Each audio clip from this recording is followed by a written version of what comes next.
தமிழகம் முழுவதும் நடைபெற்ற வாக்காளர் பட்டியல் சிறப்பு முகாம்களில் பொதுமக்கள் ஆர்வமுடன் பங்கேற்று விண்ணப்பங்களை வழங்கியுள்ளனர். வாக்காளர் பட்டியலில் பெயர் சேர்க்கவும் திருத்தங்களை மேற்கொள்ளவும் இன்றும் சிறப்பு முகாம்கள் நடைபெறுகின்றன.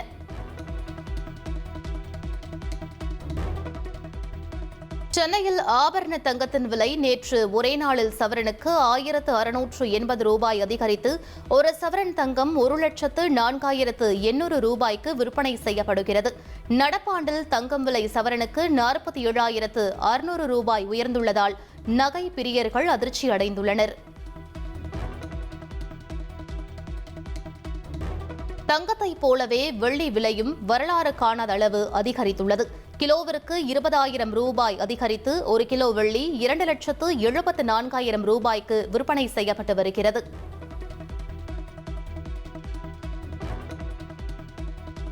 திராவிட மாடல் 2.0 அமைவது உறுதி என்று முதலமைச்சர் ஸ்டாலின் தெரிவித்துள்ளார். 100 நாள் வேலை திட்டத்தை சிதைத்த பாஜகவுக்கு அதிமுக ஆதரவளித்து வருவதாகவும் விமர்சித்துள்ளார். அதிமுக ஆட்சி பற்றிய கேள்விக்கு பதில் சொல்ல நான் தயார், திமுக ஆட்சி பற்றி பதில் சொல்ல முதலமைச்சர் தயாரா என்று இபிஎஸ் கேள்வி எழுப்பியுள்ளார்.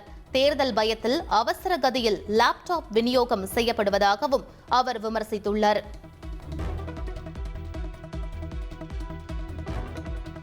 மறைந்த தேமுதிக தலைவர் விஜயகாந்தின் 2ஆம் ஆண்டு நினைவு தினம் இன்று அனுசரிக்கப்படுகிறது. நினைவு தினத்தை ஒட்டி சென்னை கோயம்பேட்டில் உள்ள விஜயகாந்த் நினைவிடத்தில் தலைவர்கள் அஞ்சலி செலுத்தி வருகின்றனர்.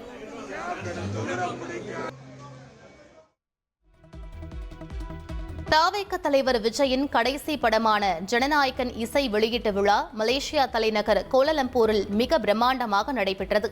மலேசியாவில் அதிகம் பேர் கலந்து கொண்ட நிகழ்வு என்று மலேசியன் புக் ஆஃப் ரெக்கார்ட்ஸில் இந்த விழா இடம் பிடித்துள்ளது.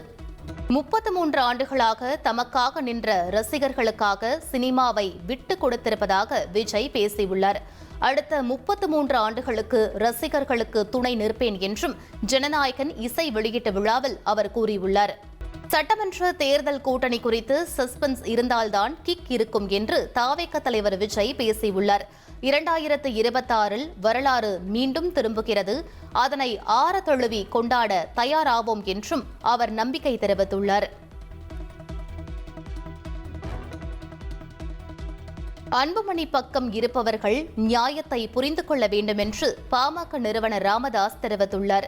இதுவே எனது கடைசி யுத்தம் என்றும் அவர் வெளியிட்டுள்ள வீடியோவில் உருக்கமாக பேசியுள்ளார்.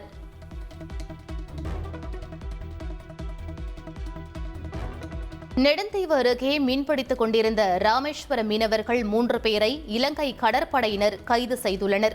ஒரு விசைப்படகையும் பறிமுதல் செய்த இலங்கை கடற்படையினர் விசாரணை மேற்கொண்டு வருகின்றனர். தொடர் விடுமுறை காரணமாக கன்னியாகுமரியில் அதிகாலை முதலே சுற்றுலா பயணிகள் கூட்டம் அலைமோதி வருகிறது. முக்கடல் சங்கமத்தில் சூரிய உதயத்தை கண்டு சுற்றுலா பயணிகள் ரசித்தனர். புதுச்சேரியில் நடைபெற்ற ஃபேஷன் ஷோவில் ஏராளமான அழகிகள் கலந்து கொண்டு வண்ண வண்ண ஆடைகள் அணிந்து விதவிதமான ஸ்டைலில் ஒய்யாரமாக நடந்து சுற்றுலா பயணிகளை வெகுவாக கவர்ந்தனர். புத்தாண்டு பண்டிகையை கொண்டாடுவதற்காக புதுச்சேரியில் பல்வேறு மாநிலங்களிலிருந்தும் வெளிநாட்டு சுற்றுலா பயணிகளும் ஆயிரக்கணக்கானோர் வருகை தந்துள்ளனர். புதுச்சேரியில் புத்தாண்டு கொண்டாட்டங்கள் தற்போதிலிருந்தே களை கட்ட தொடங்கியுள்ளது. புத்தாண்டுக்கு இன்னும் 3 நாட்களே உள்ள நிலையில் புதுச்சேரியில் சுற்றுலா பயணிகளின் வருகை அதிகரித்ததால் கடுமையான போக்குவரத்து நெரிசல் ஏற்பட்டிருக்கிறது. புதுச்சேரியில் கிறிஸ்துமஸ் பண்டிகை நாள் முதலே கொண்டாட்டங்கள் தொடங்கிவிட்டன. புத்தாண்டு நெருங்குவதால் வெளியூரிலிருந்து அதிகமான சுற்றுலா பயணிகள் வருகை தருகின்றனர். இதனால் போக்குவரத்து நெரிசல் ஏற்பட்டு உள்ளூர் மக்கள் சிரமத்திற்கு ஆளாகி வருகின்றனர். கேரள மாநிலம் சபரிமலையில் 41 நாட்கள் மண்டல பூஜை காலம் முடிவடைந்த நிலையில் ஹரிஹராசனம் பாடி நடை அடைக்கப்பட்டது. கடந்த மாதம் 17ஆம் தேதி முதல் நடை அடைக்கும் வரை 30,50,000 பக்தர்கள் ஐயப்பனை தரிசித்துள்ளனர். மீண்டும் வருகிற 30ஆம் தேதி மாலை 5 மணிக்கு மகர ஜோதிக்காக நடை திறக்கப்படும் என அறிவிக்கப்பட்டுள்ளது.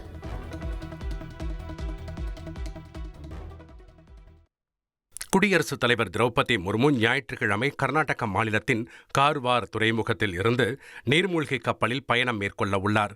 கோவா, கர்நாடகா மற்றும் ஜார்க்கண்ட் ஆகிய 3 மாநிலங்களில் 4 நாட்கள் அரசு முறை பயணம் செல்லும் அவர் கர்நாடக மாநிலத்திற்கு வருகை தரும் போது நீர்மூழ்கி கப்பலில் பயணம் செய்ய ஏற்பாடுகள் செய்யப்பட்டுள்ளன.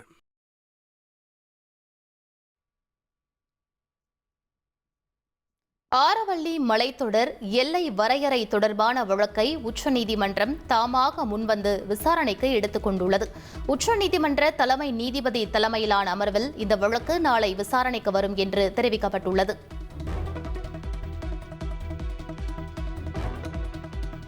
மேற்குவங்க மாநிலம் கொல்கத்தாவில் உள்ள மாநில தேர்தல் ஆணையத்திற்கு Y+ பாதுகாப்பு வழங்கப்பட்டுள்ளது. மத்திய உள்துறை அமைச்சகம் உத்தரவிட்டதை அடுத்து துப்பாக்கி ஏந்திய துணை ராணுவ படை வீரர்கள் பாதுகாப்பு பணியில் ஈடுபட்டுள்ளனர்.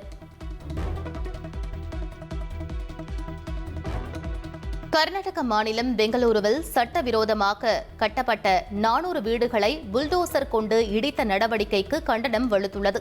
வட மாநிலங்களில் உள்ள கலாச்சாரம் கர்நாடகாவில் பரவியிருப்பதாக கேரள முதலமைச்சர் கண்டனம் தெரிவித்துள்ளார்.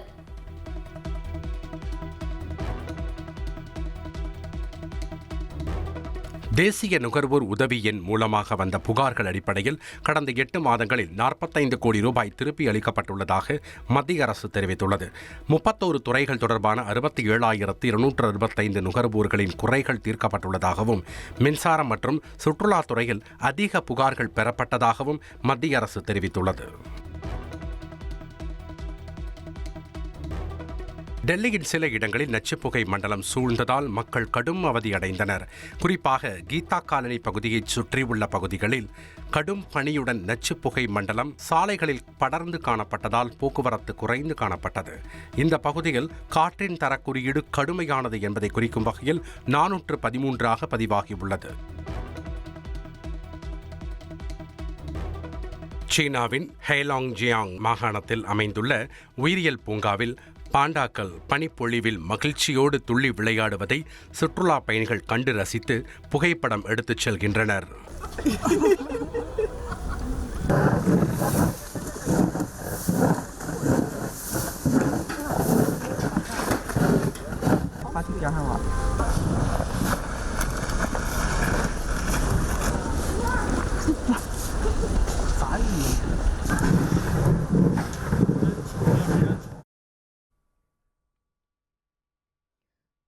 வயதுக்கு உட்பட்டோருக்கான ஆடவர் உலகக்கோப்பை கிரிக்கெட் தொடருக்கான இந்திய அணி அறிவிக்கப்பட்டுள்ளது. கேப்டனாக ஆயுஷ் மாத்ரேவும் துணை கேப்டனாக விஹான் மல்ஹோத்ராவும் நியமிக்கப்பட்டுள்ள நிலையில் அதிரடி வீரர் வைபவ் சூரியவன்ஷியும் அணியில் இடம்பெற்றுள்ளார்.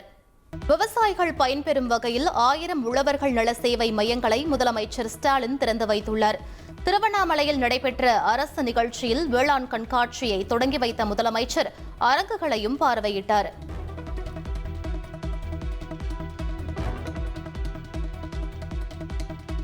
அதிமுக பொதுச் செயலாளர் எடப்பாடி பழனிசாமி மக்களை காப்போம் தமிழகத்தை மீட்போம் என்ற பெயரில் இன்று மீண்டும் தமது பரப்புரையை தொடங்குகிறார். திருப்போரூர், சோழிங்கநல்லூர் தொகுதிகளில் இன்று பரப்புரை மேற்கொள்ள இருப்பதாக தெரிவிக்கப்பட்டுள்ளது.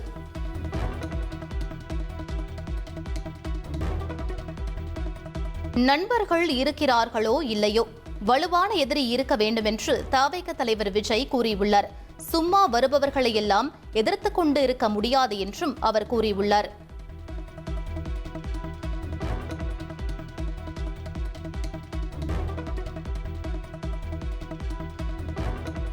பாமகவின் கூட்டணி நிலைப்பாடு குறித்து 2 வாரங்களில் தெரிவிக்கப்படும் என்று அன்புமணி ராமதாஸ் தெரிவித்துள்ளார். பாஜகவுடன் கூட்டணியா என்பது குறித்து போக போக தெரியும் என்றும் அவர் தெரிவித்துள்ளார்.